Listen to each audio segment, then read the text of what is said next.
paz de Jesus esteja conosco. Peraí, não posso derrubar isso, gente. E que a gente possa estar bem feliz hoje de falar coisas boas, falar do bem, falar da paz, falar de coisas que servem para o nosso dia a dia. Não adianta nada a gente sair de casa, vir aqui ouvir palavras bonitas e elas entrarem e saírem do jeito que entraram. Não adianta nada. Então vamos fazer um combinado com os nossos anjos de guarda, que o que a gente aprender aqui hoje, pelo menos um pouquinho, nós vamos usar a partir de hoje mesmo, combinados? Vocês não sentaram pra cá porque aqui vai ter prova oral? Logo imaginei. É os bancos que é mais duro. Ah, tá.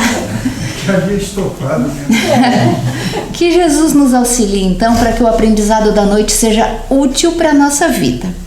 O tema da noite é muito simples de falar, muito difícil de fazer. O tema eu tirei desse livrinho aqui, que é o Caminho, Verdade e Vida, que eu sempre falo que eu adoro esses livrinhos. Eles são de uma coleção que foi escrita pela mãozinha do Chico, mas intuída pelo Emmanuel. E todos esses livros são frases que ele tirou de algum evangelho. Lembram, né, dos evangelistas? Aqueles que conviveram com Jesus e que depois que Jesus foi embora, eles ficaram com a incumbência de passar o conhecimento adiante para as próximas gerações. E chegaram lá numa certa idade e eles ficaram com medo de esquecer, porque quando a história é recente, tu vai contando, ela tá livre na tua cabeça. Vai passando muito tempo, você vai esquecendo algumas partes e eles ficaram com medo de esquecer o que Jesus tinha falado, de esquecer os ensinamentos. Então eles começaram a escrever essas histórias. E esses escritos são os evangelhos. Evangelho de Lucas, Evangelho de Mateus, Evangelho de Marcos, Evangelho, né? E essas frases o Emmanuel pega e faz um ensino para nós. Nesse livrinho aqui são todas frases de Jesus. Então são atos que ele fez, são frases que ele falou, ensinos de Jesus mesmo, direto dele. E o nosso do tema da noite, que o tema é dar, é uma frase de Jesus que está lá no Evangelho de Lucas e ela diz assim: e dá a qualquer que te pedir, e ao que tomar o que é teu, não lhe tornes a pedir de volta. É uma frase bastante difícil de a gente cumprir. O que ele está falando? Se alguém te pedir alguma coisa, dê. E se alguém te roubar alguma coisa, não peça de volta. Difícil, né? Então vamos ver o que Emmanuel queria dizer para nós. O que ele traz de ensinamento para nós dessa frase de Jesus. O ato de dar é um dos mais sublimes nas operações da vida. Entretanto, muitos homens são displicentes e incompreensíveis na execução desse ato de dar. Alguns distribuem esmolas levianamente, outros esquecem da vigilância, entregando seu trabalho a malfeitores. O que ele está querendo dizer com isso? Nós, na nossa condição de evolução que temos, a maioria de nós, ainda não sabemos direito como fazer. Ou a gente exagera para mais, ou exagera para menos. Ou agrada muito, ou tá judiando.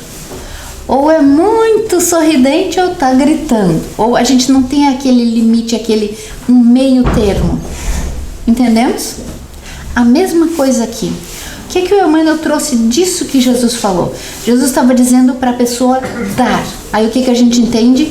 Eu preciso ser caridoso. É verdade. Mas ele vai trazer para nós o limite. Ele vai trazer para nós a consciência. Que não é bem assim o exagero. Ou dá tudo que tem e daí passa a viver de esmola. Ou não dá nada para ninguém, porque quem quiser que vá trabalhar. Então Emmanuel vai colocar assim para nós. Observe. Jesus é o nosso mestre nas ocorrências mínimas.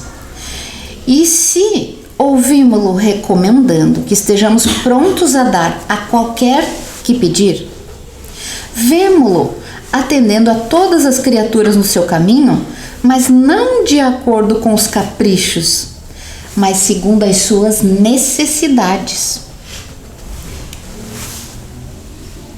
Às vezes, a gente ouve assim, mas você precisa ser mais caridoso, você precisa ajudar, você pensa que esses textos estão falando para você ser bonzinho.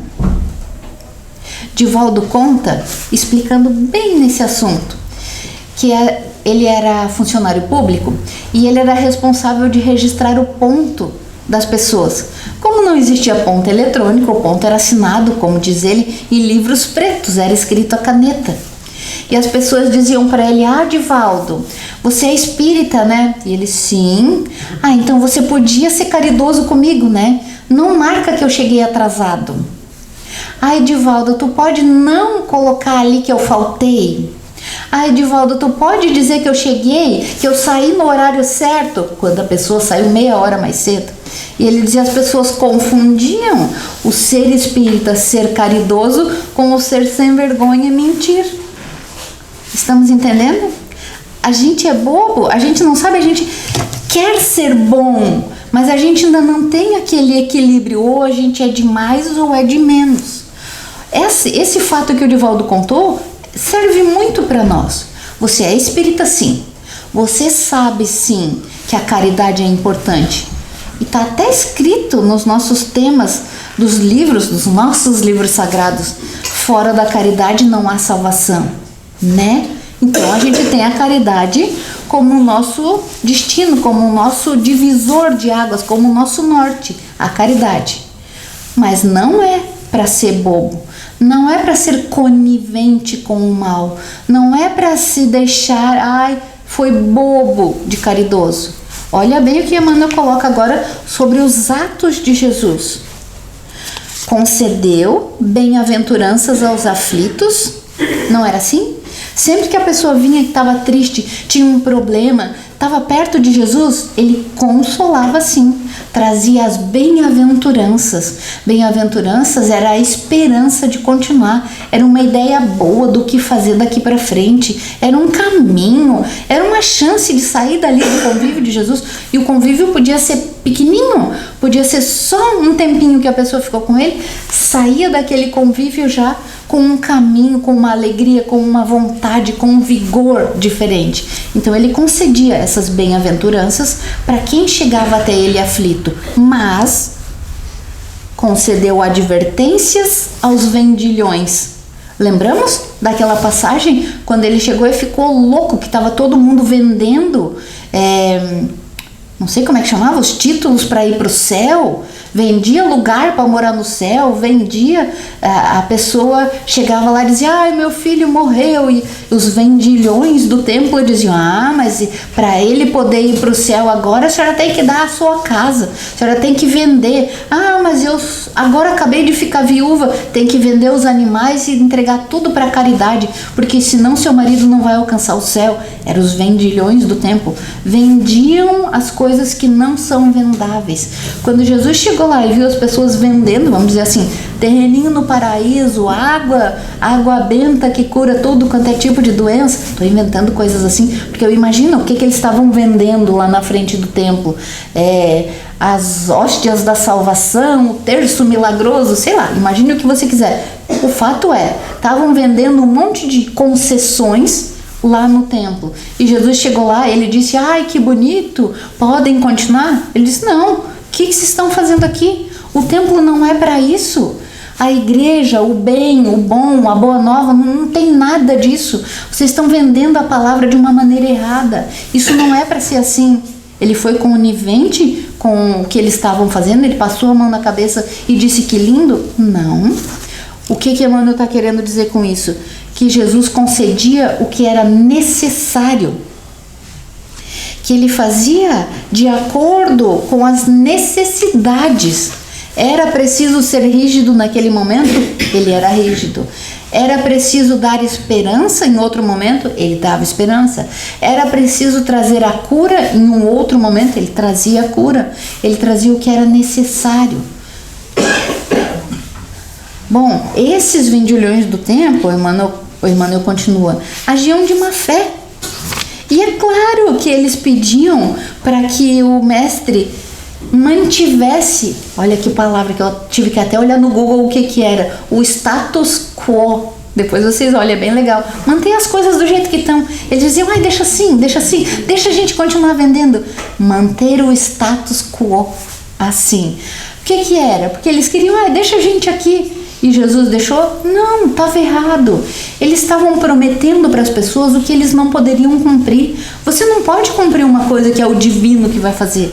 Assim como um médium não pode cobrar um dinheiro de alguém dizendo, se você me pagar R$250, eu trago uma mensagem de alguém do além. Não é possível isso. Então lá eles estavam fazendo coisas assim e Jesus colocou ordem, sim.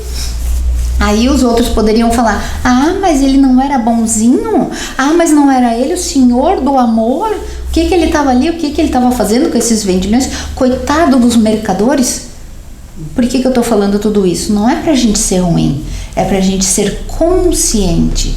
Qual é a necessidade do momento? Você tem que ser bom, sim. Você tem que ser caridoso, sim. Você tem que usar as ferramentas que você tem, sim, para o bem. Mas nem sempre o bem é passar a mão na cabeça, é dar tudo o que o filho quer, é entregar tudo para quem está te pedindo. Você vê que a pessoa está se afundando em dívida e você emprestar mais dinheiro, dar o seu nome. Estão entendendo mais ou menos o que Emmanuel colocou, o que Jesus já tinha colocado e o que eu estou explicando aqui? É isso. Ninguém está dizendo para ser bobo, mas ninguém está dizendo para ser rígido.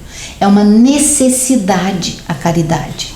É uma necessidade do ser humano. E vocês sabiam que tem umas universidades que estudam a felicidade. Muitas universidades pelo mundo estudam a felicidade. Sabe por quê? Porque a cada ano que passa nós estamos mais tristes. Percebemos isso? Né?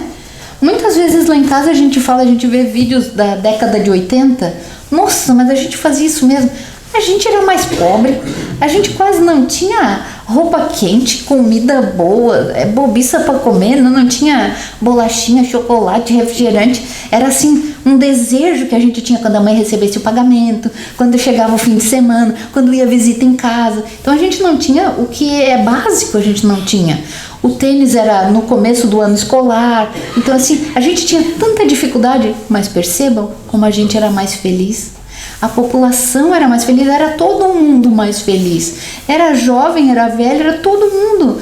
Não tinha tanto remédio, porque a tecnologia, a ciência desenvolveu muita coisa em 40 anos, quase 50, né?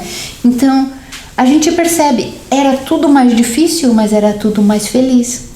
Então, por que eu estou dizendo isso? Porque as universidades estão estudando o que tinha antes, quando a gente era mais pobre, que faltou agora. O que tinha antes que a gente era feliz e que agora a gente tem tanto e é mais triste, mais isolado? Quais são os problemas maiores do mundo hoje, pensando assim em ciência? A tristeza, o isolamento, as doenças graves, né? Então, eu esqueci o que eu estava falando. Por que a ciência estava... Por que as universidades estão estudando tanto a felicidade? Por causa disso. Porque agora, quem conseguir ser feliz, mas observa até no nosso meio, na tua família, lá onde você trabalha, lá na tua rua, quem é feliz chama muita atenção. A pessoa que está sempre alegrinha, ela chama atenção, porque está tão raro acontecer isso, é tão difícil acontecer isso, porque a pessoa está felizinha assim. E os outros até perguntam, mas o que você faz, o que tu toma? E aí ficou modinha de dizer, né? Tô medicada, por isso que eu tô assim. Mas vamos falar das pessoas que são felizes sem medicamento. Vamos falar das pessoas que conseguem essa felicidade genuína, assim, que elas acordam bem, passam o dia bem. E veja se não é pra gente pesquisar também por que ela é feliz. A gente deve pesquisar isso. E eu vou dizer uma coisa pra vocês. Essas universidades faz tempo que estão estudando isso. E eles investem muita grana para descobrir o que é capaz de deixar uma pessoa feliz. E vocês sabem o que está no topo da descoberta, mas lá em cima, sem sombra de dúvidas, é isso que deixa uma pessoa feliz. Falem para mim alguma coisa. A paz. A consciência tranquila. Consciência tranquila, a fé, relacionamento, tudo isso ajuda. Mas sabe o que está no topo? A caridade. eles descobriram isso através de exames. Eles não ficam assim, eu acho que é. Não. Ciência é ciência. É tudo provado com dados científicos. E eles provam no tanto de endorfina que está rodando no corpo, no tanto de serotonina. Sabe aqueles hormônios do bem-estar? Eles ficam medindo. E para fazer os testes, nossa, é bem difícil, né? Porque tudo rigoroso para ser certinho. Para não dizer assim, eu acho que eu fico feliz quando como pudim. Não é assim. Eles vão lá e medem. Você comeu pudim, vamos ver quanto de endorfina tem no teu corpo. Antes do pudim, durante o pudim, depois do pudim. Tá entendendo? Assim, então eles fazem os dados bem certinhos. E o que deixa a pessoa assim, mas os níveis são, imagina aqueles gráficos assim de pesquisa, né? Como é que fala? Aqueles gráficos de cone, assim, de montanha. Lá em cima, no topo da montanha, tá a caridade. Eles mediram esses hormônios do bem-estar depois que a pessoa fazia um ato de bondade, assim. Eles mediam, mas estava gigante. E a pessoa realmente chegava a ficar molinha. Porque quando você tem endorfina, você não fica tenso, né? Você só tá tenso quando você tá cheio do hormônio do estresse. Mas quando você tá cheio do hormônio do bem-estar, você tá soltinho, você tá bem, você tá sorridente. Você nem percebe que tá sorrindo e fica sorrindo. E eles mediram isso com várias coisas. Eles perguntavam para pessoas do mundo todo, são voluntários que iam fazer esses testes. E por anos, não era assim uma vez ou outra, por anos eles seguiram a vida dessas pessoas. E descobriram que logo após fazer um ato de bondade, podia ser qualquer coisa, gente. Podia ser dar o dinheiro, dar um lugar na fila, ouvir uma história, dar um conselho, um sorriso, qualquer ato de bondade. Eles mediam os níveis do hormônio do bem-estar, ficavam no topo e duravam um tempão. Porque às vezes sobe, tipo você come chocolate, a endorfina sobe. Por isso que a gente gosta. Chocolate, amendoim, essas coisinhas, tudo que engorda, serve para subir a endorfina, a serotonina. Mas dura pouquinho. Aí você quer de novo. Quando baixa o nível do hormônio, você quer de novo, você quer ficar feliz de novo, aí tu come de novo, aí come de novo. E esses hormônios sobem de uma maneira tal, quando você faz um ato de bondade, e eles duram um tempão contigo. E mais, sabe o que eles descobriram? Quando você se lembra, tipo, já fez um ato de bondade na semana passada, e você se lembra essa semana, o nível sobe tudo de novo. Igualzinho no dia que você fez. E você fica feliz tudo de novo. E se você contar para outra pessoa o que fez, aquela pessoa ouve a tua história, os níveis de hormônio do bem-estar dela sobem também, de ouvir falar a história boa. Isso não é fantástico? Lembra que quando Jesus dizia assim, faça amigos, seja bom, a plantação é de uma semente para 100. Lembra que ele dizia 1 para 100? Era isso que ele estava falando.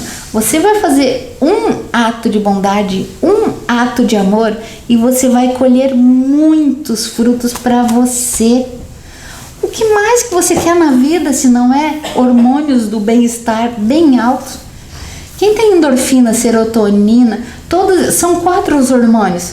A dopamina, esses hormônios que transformam a vida da gente. Quem tem esses hormônios altos não adoece, não fica com dor muito tempo. Quem tem esses hormônios altos está sempre bem, né? Fantástico. E Jesus já dizia isso. Aí a ciência teve que vir estudar para dizer, né, que o Jesus tinha razão mesmo. E se a gente vai ver os dados dessa pesquisa, eu peguei só de 3 universidades porque esse assunto me encanta. Peguei de 3, eles escrevem de jeitos diferentes, mas dizendo a mesma coisa. Se você pegar no Evangelho, Jesus já tinha dito, ou era assunto antigo. Então a ciência prova que Jesus já dizia há quanto tempo. E é isso que o Emmanuel está falando. Claro que você tem que ser bom, mas seja bom também na hora de educar, na hora de tomar uma decisão. Seja correto. Seja correto com você e com os outros. Faça o certo para você e para os outros. Jesus nunca disse, seja rígido, você tem que educar na base da paulada. Nunca foi assim. Ele dizia o certo. Quando precisava usar de rigor, ele usava. Quando precisava usar de bondade, de gentileza, ele também usava. E eu vou pedir para os nossos anjos guardiães agora um pedido oficial, que eles nos ajudem a decidir, na hora que tiver que tomar a decisão, para que a gente saiba como fazer, que eles nos intuam e que a gente consiga ouvir direito essas respostas. O que fazer em tal ou qual hora, porque vocês já perceberam quantas decisões a gente toma por dia? É um absurdo, é um monte de decisões. Vai, não vai, fica, come, não come, fala, não fala, conta, não conta, tantas coisas que acontecem durante um dia. E a sugestão que Jesus deu naquele dia é: se você ficar na dúvida, faça o bem. Sempre que você tiver que decidir, dar ou não dar, dê. Por isso que o tema é dar. Então eu vou contar uma historinha para vocês, e isso se aplica muito nos trabalhos da gente. Nos locais onde a gente ganha dinheiro para viver, a gente tem desavenças nesses lugares, e a gente tem amigos e inimigos nos lugares, porque senão não faria sentido a gente estar encarnado na Terra. Se fosse para viver só entre amigos, meu Deus, a gente se enganava redondamente, porque o amigo, quando ele gosta muito de ti, ele não enxerga o que você faz de ruim. Ele sempre dá uma desculpa para você: não, mas não é bem assim. Não, daí você diz: não, mas eu fiz errado. Aí ele diz: não fica assim, foi só dessa vez, você é tão bom. Não, o amigo passa a mão na cabeça. Quem te fala a verdade são os inimigos. Então, se fosse pra gente vir só entre amigos, a gente não ia evoluir nada. Então a gente tem que ter uns inimigos, porque eles falam a verdade na nossa cara, de você é assim mesmo, você é ruim, você fez isso, e aí a gente se choca: ai, olha o que ela falou pra mim. Mas aquilo fica na cabeça e a gente vai crescendo. Então a gente precisa dos inimigos. E lá no trabalho da gente a gente encontra vários. E daí a gente diz: eu vou sair dessa empresa, eu não aguento mais, não é assim, eu não sou paga pra isso, eu não devia estar ouvindo essas barbaridades. Não é assim? Que coisas, eu tô falando das coisas que eu vivo, as coisas que eu penso, enfim, vou contando assim. No trabalho a gente encontra muito disso, e eu vou contar pra vocês que, usando essas palavras aqui do Emmanuel, vou contar um caso meu particular. Eu sou farmacêutica. E muito tempo eu trabalhei em farmácia pequena, muito tempo, onde eu era a única farmacêutica. Então eu pintava e bordava, e a palavra que valia era a minha, porque farmacêutico é assim. Aí, num certo período, cansei. Porque cansa. Até isso cansa. Porque junto com o ônus vem, ou junto com o bônus vem o ônus. Então você pinta e borda e faz, mas você tem toda a responsabilidade atrás de todo e qualquer ato ou palavra. É isso que a gente se esquece. E acho que eu fiz bem feito, porque ganhei o benefício de não exercer mais essa autoridade. E aí eu fui participar de uma equipe grande, 4 farmacêuticos na mesma farmácia. E achei fantástico no começo. Meu Deus, como é bom! Não sou eu que tenho que tomar as decisões. E a responsabilidade não é minha. E, meu Deus, quando tinha algum problema, chama a gerente. E a gerente não sou eu. Ai, que bom! E fiquei tão feliz, tão feliz, tão feliz. Por algum tempo.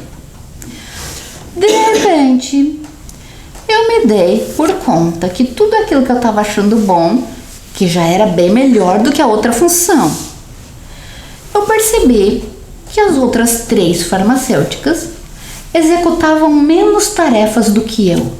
Num belo dia eu percebi isso. O quê? Me senti humilhada, me senti a escrava, e falei isso mesmo: estão me escravizando, estão me fazendo de boba. Meu Deus, tudo aquilo que eu estava achando ótimo, porque já era bem melhor que o outro, passei a achar ruim quando eu me comparei. Quando num belo dia eu percebi que elas não estavam fazendo. Não é justo. E ali começou a minha desgraça. Ali eu comecei a me achar coitada, vítima. Comecei a agredir as colegas, exigir dos outros, e fui tornando a minha própria vida um inferno. Por que eu tô contando isso? Porque a gente faz isso.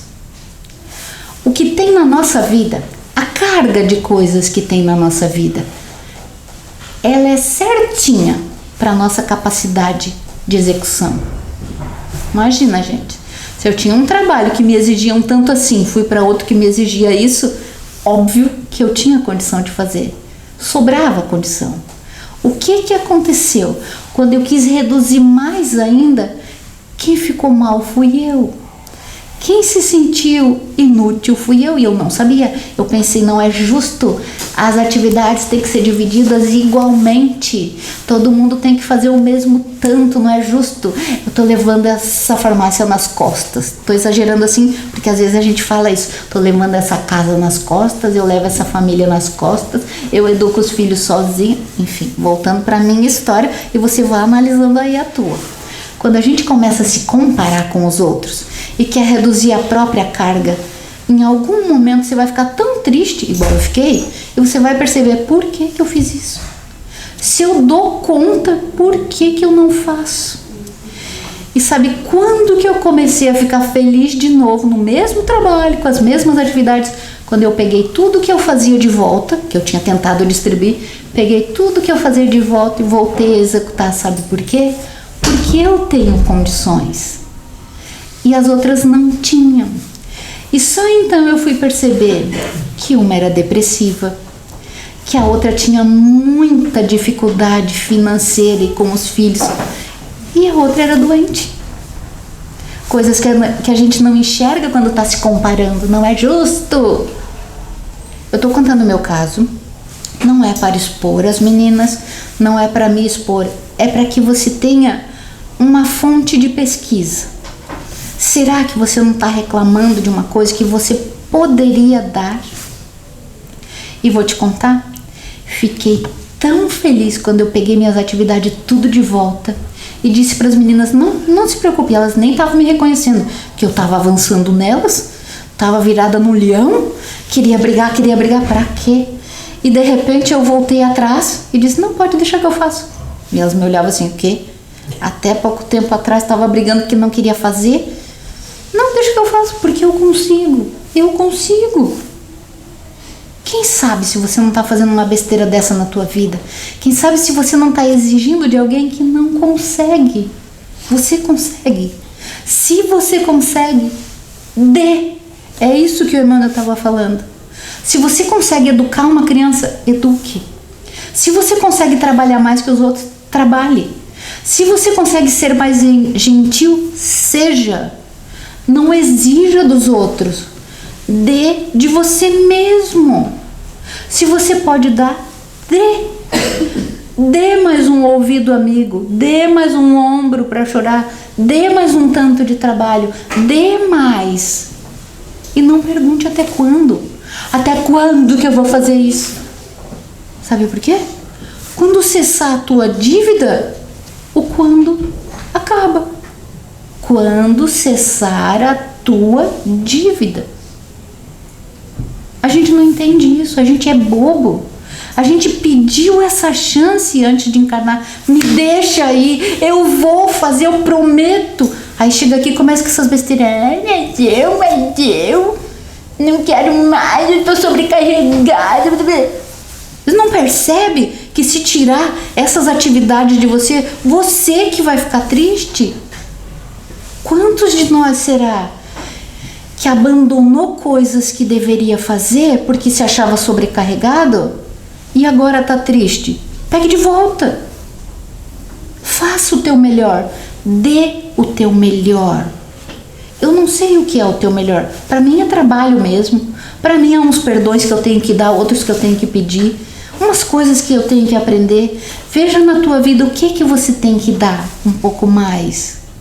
É um pouco mais de ouvido para o chororô da tua mãe? É um pouco mais de atenção para aquele teu filho que está se perdendo e você diz, tanto faz, deixa, já é adulto, né? É uns puxões de orelha? Eu não estou dizendo com isso que a gente deva se meter na vida dos outros, mas acontece que tem coisas que a gente pode dar e não dá. Ai, não vou me meter nisso aí. Ah, não vou fazer. Os outros que faço. Entenda. Por que eu estou pedindo para os nossos anjos guardiães darem discernimento para nós? Para que a gente saiba esse limite de não se meter na vida de ninguém, mas também de não deixar ao léu tanto faz como tanto fez. Para que a gente saiba o caminho do meio, para que a gente tenha um apoio para seguir, para que a gente não exija demais de quem não tem para dar. Uma vez eu ouvi uma frase que ficou na minha cabeça tempo. Primeiro porque eu não entendi. E depois quando eu entendi, ela continuou na minha cabeça. Cada um dá o que tem. Olha, gente, a frase é super simples, mas ela é tão inteligente. Cada um dá o que tem. Não adianta você pedir para uma pessoa, mas você é chata, criatura. Ela dá o que ela tem. E você também dá o que tem. Não adianta você exigir o que a pessoa ainda não aprendeu. A evolução que ela ainda não tem, mas você é ingrata. Você é ingrata, eu faço as coisas para você. Eu queria... Tu quer que ela te agradeça? Ela ainda não sabe. Ela ainda nem tá percebendo que o que tu tá fazendo é bom. Cada um dá o que tem. No dia que a gente entender isso, a gente vai viver tão melhor. E aí entenda isso. Dê o teu melhor. É bom pra você. Não se sinta injustiçado como eu me senti. Eu me senti muitas vezes já na vida, né? Injustiçado. Mas esse caso foi o mais recente, por isso que eu tô contando. Não se sinta injustiçado. Não tem injustiça. Não tem injustiça. Mesmo que o obsessor esteja te atormentando, não é injusto. Entenda isso. Porque no momento que sanar tua dívida, isso tudo acaba. O obsessor vai embora. O chefe muda. A empresa muda você. Você ganha mais. Você ganha férias. As coisas acontecem. No momento que a tua dívida acabar, as coisas acontecem. Enquanto as coisas ainda estão daquele jeito que você está reclamando, dê o teu melhor. Mas o meu casamento é um horror. Nossa, quantas vezes eu já ouvi isso. Tem aquele traste lá em casa. Às vezes eles perguntavam no balcão da farmácia assim, ó: eu quero um veneno, tu pode me vender um veneno pra matar aquele infeliz? Coisas assim, bem apaixonantes e românticas. A gente ouve de tudo na farmácia. Vocês não fazem ideia de quanta coisa a gente ouve no balcão de farmácia. Mas enfim, serve para construir, serve para exemplo pra gente. Tem dia que é muito divertido, tem dia que a gente fica num peso, mas tudo serve de exemplo. Lá onde você trabalha também. Comece a observar as coisas com outros olhos, com olhos de cientista. Pesquise a vida das pessoas e veja que aquela que dá mais é mais feliz. Aquela pessoa que está sempre dispostinha assim, veja se não é ela. Ela limpa mais as coisas, ela organiza quando não precisa, ela chega mais cedo, ela faz porque ela quer. Ela vê uma bagunça lá, ela limpa. Alguém pode dizer, mas eu não sou faxineiro, isso é acúmulo de função, isso não estão me pagando para isso. Já tem aquela que diz, mas eu posso limpar, cheguei 15 minutos mais cedo, eu limpo isso aí, meu Deus, não me custa. Eu tiro o lixo desse lixeiro, tô falando as coisas que acontecem lá na farmácia.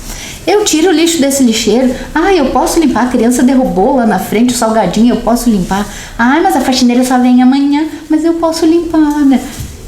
Perceba, se a pessoa que diz, eu posso, eu faço, se não é essa que dá. Essa que dá sem ser pedida, essa que dá de bom coração, essa que dá de si, ela é mais feliz, porque ela está no topo da montanha. Lembram dos hormônios do bem-estar? Ela tem o merecimento de ganhar, porque ela dá. Então faça isso. Não quer ficar feliz? Às vezes eu reclamo, eu tô tão triste. Eu tô tão triste. Era o momento de fazer uma endorfina para você. É o momento de dar alguma coisa para alguém, de dar um benefício. E perceba, Emmanuel coloca aqui que as pessoas displicentemente dão esmolas. É bom dar esmola. É bom dar alguma coisa que seja a material, mas que não seja só essa, porque só essa é pouco. Porque ele já fala que esmola quer dizer que é um pouquinho, é do que te sobrou, é a moedinha. A campanha do agasalho é o casaco que você não usa mais. É uma limpeza lá no teu guarda-roupa, o que você tira. Faz 2 anos que eu não uso. Eu tava esperando emagrecer para usar isso aqui, não emagreci, faz 15 anos, vou dar. Você sabe que as coisas que você tá dando são as que você não usa. Jesus não tá pedindo para você dar aquilo que você usa todo dia, o que vai te fazer falta. Mas se você fizer com amor, tu vai ganhar tanta endorfina. Qualquer coisa que você faça com amor, até o calar a boquinha. Mas é difícil. Esse pra mim, só não é mais difícil do que dar o meu tempo. Que eu acho o tempo tão precioso, tão precioso. E a pessoa que pega o meu tempo, meu Deus, eu ainda não sei, ainda não sou educada, nem no trânsito, nem numa fila, nem pra ouvir uma conversa. Gente, a pessoa tá falando pra mim, eu já tô adiantando a história. Eu já tô falando pra ela, Eu já quero que ela acelere mais, porque é o meu tempo que ela está gastando. Ainda não sei ter essa gentileza, essa educação, mas a gente vai aprendendo. Veja aí com você o que é difícil para fazer. Para mim, o tempo é difícil. O esperar é difícil. Ai, não quero esperar nada, gente. Meu Deus, tudo eu quero para ontem. Eu mando um e-mail e já fico esperando a resposta. Manda um WhatsApp e eu penso que a pessoa já tem que responder já. Assim. E o pior, eu não respondo. Às vezes eu levo 2, 3 dias para responder, mas eu quero que a pessoa me responda rápido. Então veja aí para ti o que você pode dar. E o dar, ele tem esse sentido assim de você fazer porque quer, sabe? E não assim, ó, agora você vai dar. Não, assim na obrigação não. É quando você quer ser bom. É quando você se dispõe a fazer antes que alguém te peça. Entendemos até aqui? Olha, se a gente conseguir entender isso e começar a aplicar na vida, a gente já vai ser muito, muito, muito mais feliz. Quem sabe responder com mais gentileza? Eu sou uma pessoa que eu costumo falar assim, quando eu vi já falei. Ai, e é difícil porque depois que falou não tem mais como arrumar. Depois que falou, falou. E ali, esse é uma das coisas que eu tô tentando. Mas, nossa, faz tempo que eu tô tentando. Ultimamente eu tenho conseguido calar, mas ainda não consigo ser gentil. Sabe, a pessoa me faz uma coisa ruim, eu vejo que foi ruim, eu até não vou falar, mas a minha cara vai mostrar. Meu Deus do céu. Até a minha mãe diz, mas também com essa cara, porque eu faço. Então, eu tô contando coisas para vocês das minhas dificuldades, para que vocês interpretem na vida de vocês. Porque essas dificuldades que eu tenho são muito humanas. E foi assim que Jesus fez, ele mostrava as dificuldades humanas, porque ele se tornou humano para mostrar para nós. E quando ele disse isso, para de ficar pedindo coisa, para de ficar exigindo, dê. Ai, mas a pessoa tá ali te enchendo os pacová, como diz a minha mãe, te enchendo os pacová, porque ela quer, dê, pronto, dê, faça. E faça com amor. Eduque com amor. Ensine com amor. Não adianta, eu vou educar esse piá na marra. Não. E não é só educar criança, eu tô falando de educar de qualquer coisa. Faça com amor. Fique você vibrando no amor. Não é você que quer ficar saudável? Não é você que quer ficar feliz? Não é você que quer viver melhor? Não é você que fala que a vida mais leve é mais gostosa? Então torne mais gostoso os teus dias. Torne mais gostoso o ambiente lá dentro da tua casa. Por que tem que ser aquela guerra dentro de casa? Por que na hora da comida tem que ser aquele inferno? Por que tem que falar mal dos outros na hora da refeição? Por que tem que cobrar conta quando vê as pessoas? Seja mais gentil com você e depois com os outros. Para de se cobrar tanto. Seja mais gentil. Aprenda com você primeiro, para depois saber com os outros. Sabe? O que Jesus estava dizendo aqui, ele estava ensinando os apóstolos dele. Porque ele tinha 12, que a gente sabe, né, da história, então vamos acreditar que era assim mesmo. Era mais. Mas esses 12 representavam as maiores características nossas.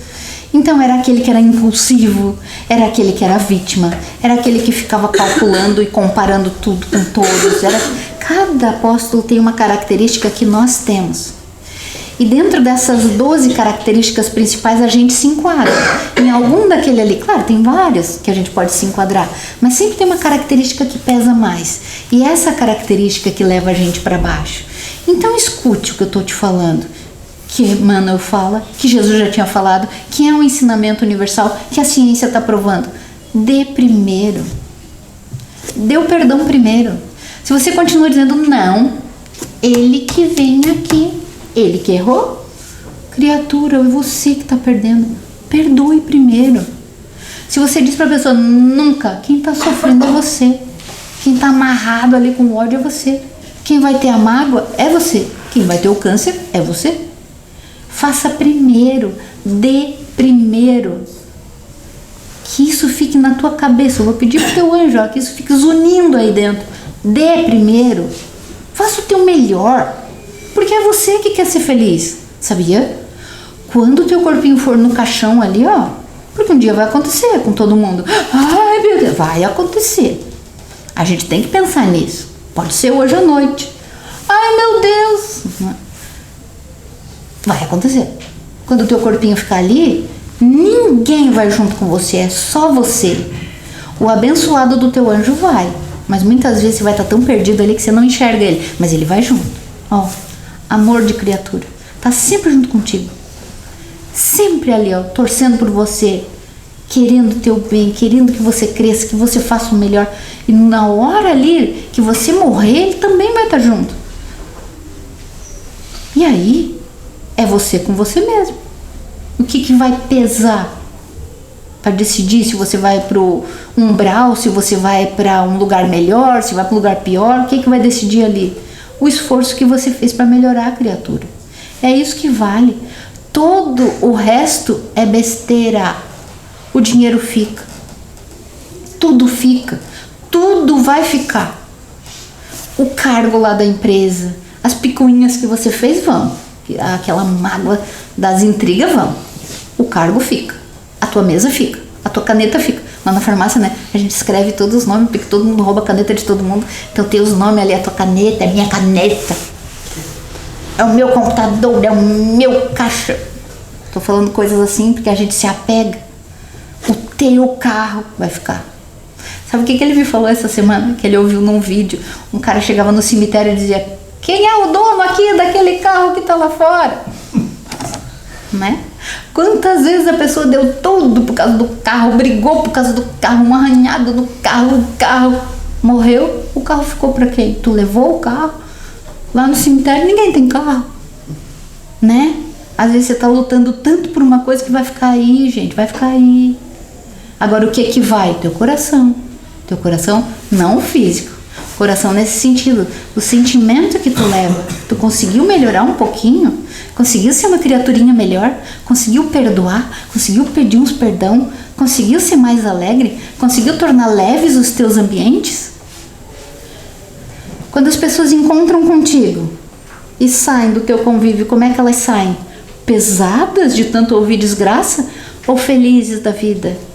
Quando as pessoas saem do teu convívio, elas têm que sair melhores. E você também tem que sair melhor. Não é para pegar as coisas ruins dela. A conversa de vocês tem que ter um nível, um teor energético que as duas saiam bem. Agora, se encontrarem, fofocar o mal dos outros, falar da vida, as duas saem arrastando e cheias de obsessor ainda.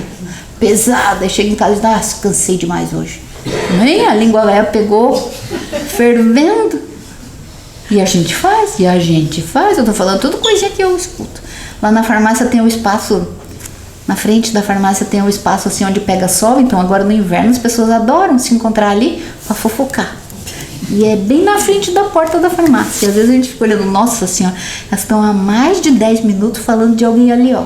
E a gente ouve, não sabe direito a história, mas dá pra ver que é de alguém, né? Pelo fervo da conversa. Então entenda isso. Entenda. Contei todas essas coisas para que fique realmente gravado no teu coração que é responsabilidade tua ser feliz. Ninguém disse que a gente veio para cá para ser infeliz, mas tem uma condição: você tem que dar primeiro. Você tem que dar o teu melhor primeiro. É essa a condição. Lembra quando Jesus falava: vinde a mim os sobrecarregados, que eu vos aliviarei? Era disso que ele estava falando. Se você dá primeiro, se você faz o teu melhor primeiro, quem pega a carga é ele. Já pensou nisso? Olha que legal. Dizem os entendidos do convívio humano que quando as pessoas se encontram é igualzinho uma reação química. Uma reação química, tem até aquelas experienciazinhas da escola, bota duas cores diferentes para ver que cor que fica, ou bota uma substância junto com outra e se transforma numa terceira. É assim, quando as pessoas se encontram, as reações acontecem ali, energéticas, e cada uma sai com um pouco da outra em si.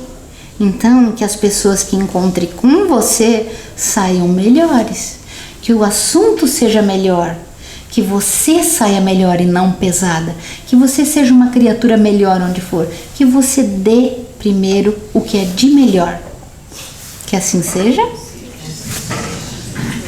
Que essa paz, essa vontade de melhorar que nós estamos sentindo agora, todos nós estamos vibrando na mesma energia. Olha que bênção. A gente pode ficar até emocionado e feliz de estar aqui. Que essa energia permaneça contigo. Que você leve para casa. É claro que quando você chegar em casa, você vai encontrar com os encarnados que não quiseram vir, com aquele povo que não lavou a louça lá da janta, com aquela galera que não fez a prova, não estudou. Enfim, você vai encontrar. Mas que você consiga manter esse nível de decisão. Eu dou primeiro. Eu dou o exemplo, eu dou a educação, eu dou o amor, eu dou a gentileza, eu dou para mim mesmo esse pico de energia boa, esse pico de hormônios do bem-estar. E que o teu anjo possa estar ali, ó, na tua orelha te falando isso.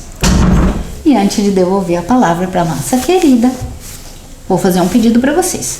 Vai passar um cartãozinho com o nome do nosso canal no YouTube. Nós temos um canal para divulgar todos esses assuntos espíritas. Todas as palestras que a gente dá aqui na Nona Uri, a gente posta nesse canal, Pílulas de Renovação. Esse cartãozinho tem um nome ali para você não esquecer. Chegue em casa agora, se inscreva no canal. Assista umas palestras, dê uns likes lá nos conteúdos, porque o YouTube é uma empresa. E como empresa, ele funciona com o movimento do canal. Então, quanto mais like tem nos vídeos, quanto mais inscritos tem um canal, mais ele mesmo vai divulgando essas notícias boas para todo mundo. Você pode ajudar a fazer o bem entrando lá, se inscrevendo, dando uns likes nas palestras. E mais, além de palestra lá dentro, tem os livros do André Luiz. Sabe aqueles livros? Nosso Lar, Missionários, Mensageiros, Libertação. Pois é, eu adoro aqueles livros, adoro o André Luiz, adoro tudo. E eu conto esses livros assim, da maneira de palestra, como a minha mãe chama, novelinha. E ela diz, você publicou mais um capítulo da novelinha? Porque os livros eu conto em forma de novelinha mesmo, eu vou contando passo a passo. Entre lá, nesse canal, Pílulas de Renovação, tem vários livros, eu estou fazendo na sequência. Entre lá e vá acompanhando e veja que legal. Quanto ensinamento. Porque às vezes a gente lê o livro e não entende. Lê, parece que fica... a cabeça voa, a gente não entende o conteúdo. E assistindo num videozinho, quem sabe faça mais sentido para você. Quem sabe ali lavando uma loucinha, ouvindo conteúdo tão bom, né? Que a paz de Jesus esteja conosco e que esse amor permaneça pelo tempo que a gente conseguir. Que assim seja.